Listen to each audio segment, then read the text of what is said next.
As your relationship continues with the narcissist, you will find that they just stop asking you questions about yourself.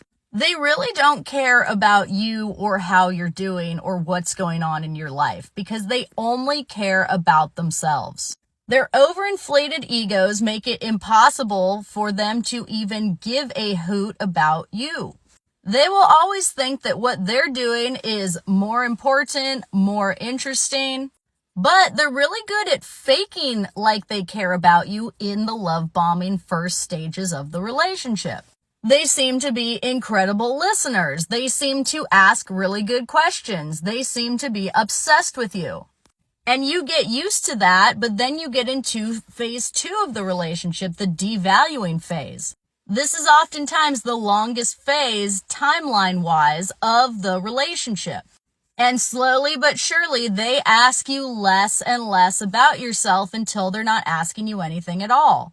So you're having full conversations that only pertain to them without them ever even fathoming that maybe they should ask how you're doing and what's new with you. You also don't want to tell them about yourself because they just get mad at everything that you say.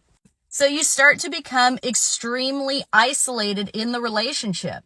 That's why when you are with a narcissist, you can feel even lonelier than when you're single. It is your subconscious realization that this person that you love and admire really has no love back for you, or at least not enough love to treat you with basic human decency. They only care about themselves, while at the same time hating themselves. So then they resent you the more that you try to get to know them because they don't want you to get to know them.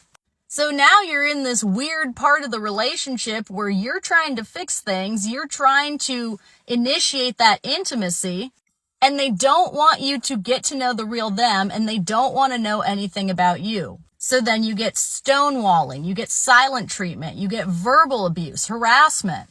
And that's when you get to phase 3 of the relationship, the discard. That's when they dump you, ghost you, cheat on you, go with somebody else and leave you, or force a reverse discard where they are acting so horrible to you that you don't want to break up with them, but you're left with no other option.